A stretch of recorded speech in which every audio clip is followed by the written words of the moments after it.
тек қана олимпиадамен айналысуға болмайды деп кесуге де болмайды. Бір кездері енді ұбт-ға мектеп жауап бермейді деген бір реформалар пайда болды.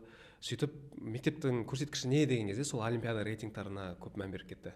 Олимпиада ол да көрсеткіш, оны мойындау керек. Ол белгілі бір деңгейдің көрсеткіші. Бірақ балаңыз орташа болса, осы уақытқа дейін мысалы 4-пен 3-пен оқыған болса, тек қана 4-термен оқыған болса, олимпиадасы мықты екен деп бір мектепке бере салмаңыз.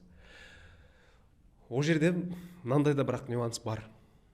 Қанша дегенмен сол мектепке барса, сыныптасының соншама уақытын сабақ оқуға бөліп жатқанын көрсе, ол бәрібір ол құндылықтың бір белгілі бір деңгейі өзіне де өтеді.